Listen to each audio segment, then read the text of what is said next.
Perhaps because my parents divorced when I was an infant, I didn't grow up looking at traditional family photos. Sure, there were baby pictures of me with my mom and her parents, but old pictures of my parents dating or at their wedding were pretty much non-existent. Instead, my mom's faded Polaroids were of her travels. I grew up with her legendary stories of hiking the Grand Canyon, somehow stumbling into a job on a dude ranch in Arizona, or traveling back and forth from the border of El Paso, Texas to Juarez, Mexico to eat and shop. My favorite story, though, is about the time she saved her waitressing money for 2 years to backpack in Europe for a summer. She and a friend, Linda, who came from a family with money, took a ship across the Atlantic, ready for an adventure. But a few days after they landed, Linda was so homesick, she beckoned for her dad to come get her. Upon his arrival in Hamburg, Germany, he declared that my mom should pack her things too, because he was taking them both home. "Oh no," my mom said. "I worked hard for this trip, and I'm staying." Thus began her 2-month solo trip through Holland, Austria, Germany, and Switzerland in the late 1960s. In 2016, scientists discovered the 7R variant of the DRD4 gene, or what they called the wanderlust gene. Is my love of traveling, especially alone, from all of those faded photographs, or from biology? Or maybe it's because, like every other white woman in 2006, I read Eat, Pray, Love. And I thought, I want to do that. Until we learned that Elizabeth Gilbert struck a book deal before she left on her iconic trip, which kind of sullies the whole enterprise. We'll never know, and it's irrelevant. What matters is that I do love it, and traveling, especially alone, has allowed me to, more than any other experience, to figure out myself. Traveling alone forces you to figure out who you are as a person. So much research on gender shows that from a young age, girls and women are socialized to compromise in our relationships, be they professional, romantic, or even platonic. Of course, compromise is part of how society functions or should function, but traveling alone means you don't have to. I went to Greece with 2 of my absolute best girlfriends. They wanted to get drunk on the beach. I wanted to go to a tomato canning factory. I am the kind of person who wants to go to a tomato canning factory.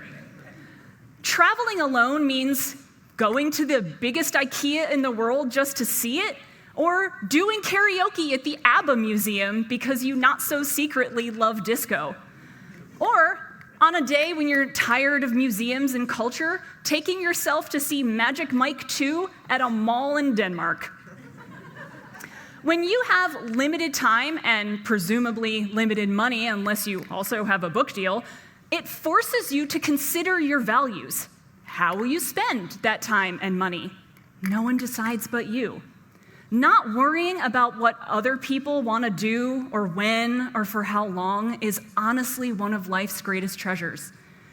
Of course, traveling solo means you also have to do all the grunt work. Every flight, bus, train, accommodation, walking route, excursion booking, restaurant review, that's on you and Google Maps.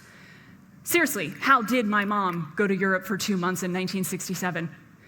As a Nexennial, I remember time before smartphones, and I even traveled without one after I graduated college, but not lugging around a guidebook or a map, or God forbid having to ask a local for directions is definitely an upgrade.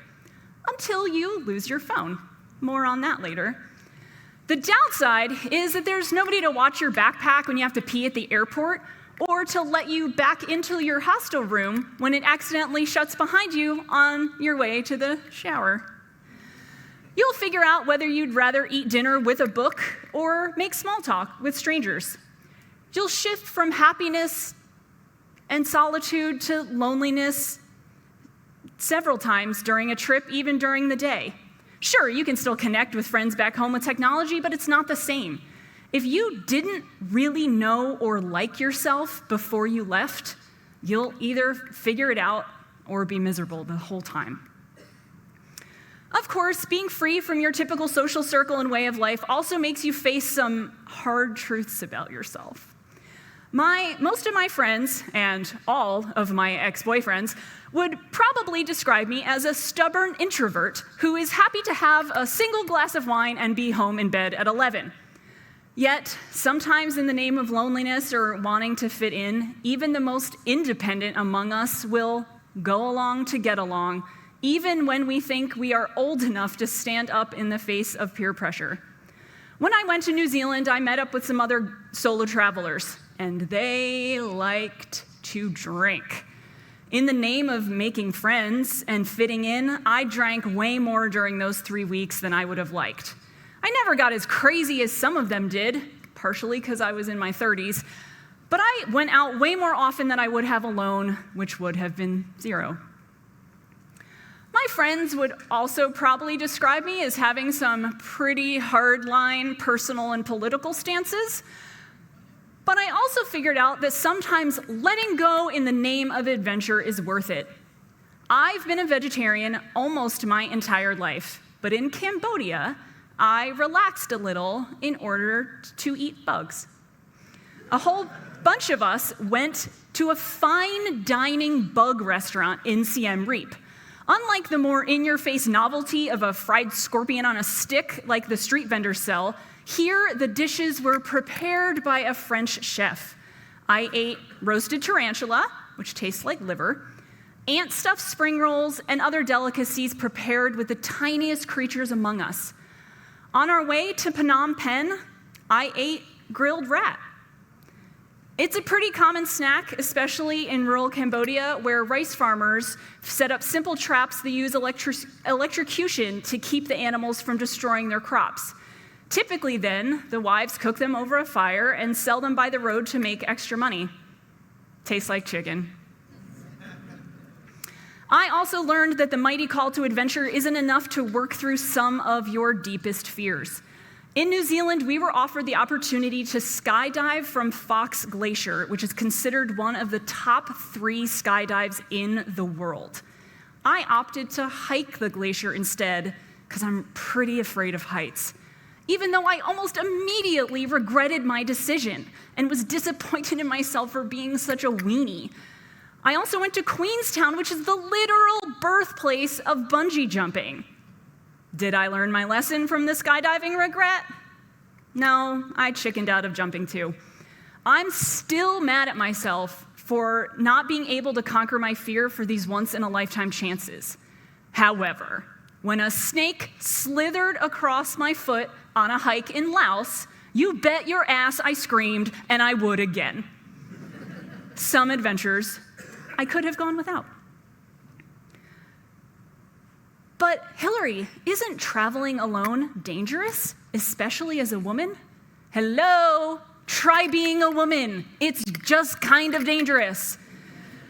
So traveling alone can be dangerous, sure, but there's a way to mitigate some of that uncertainty, like there is anywhere. I generally plan to be back at my hostel by dusk at the latest, didn't go hiking alone, and didn't walk around town with both earbuds in. Stuff like that. But if you're on an adventure, sometimes it goes awry, and you learn about yourself then, too. After Cambodia, my new travel friends and I headed into Vietnam. Once again, hanging out with some Brits in their 20s meant that every now and then we had a night out.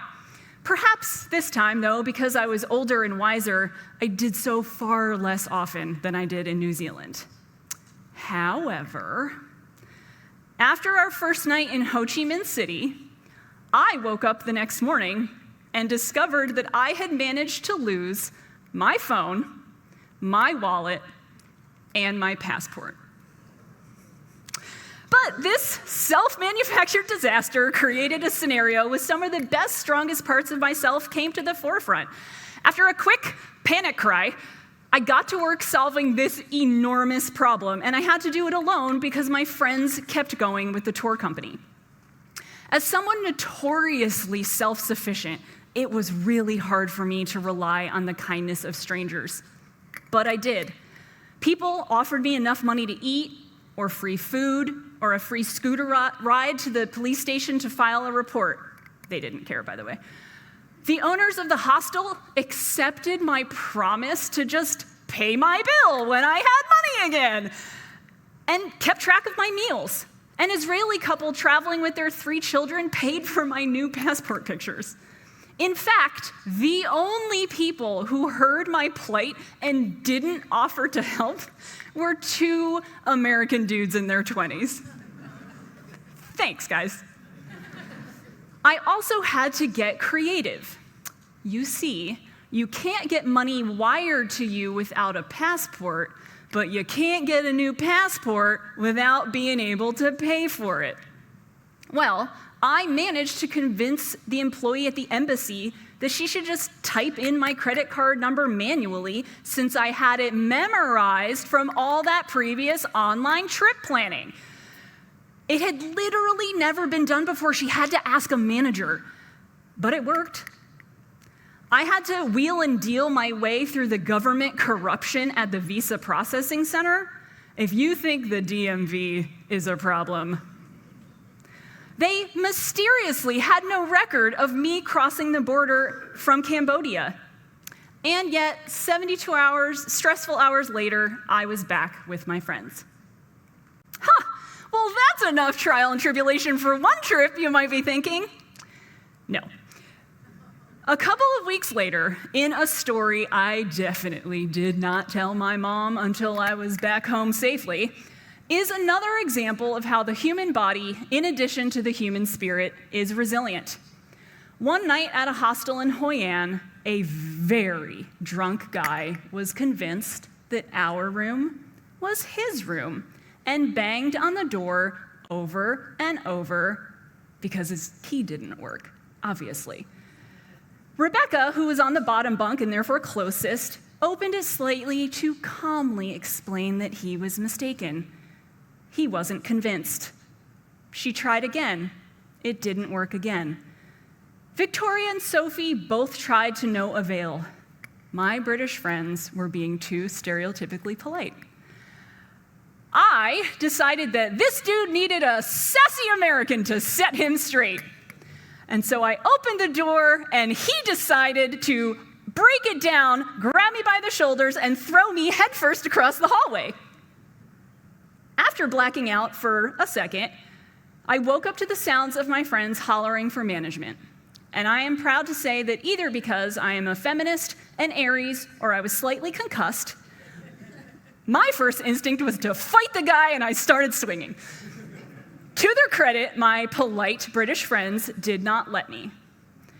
Is this the exact kind of story that makes parents cue horror movie music in their mind?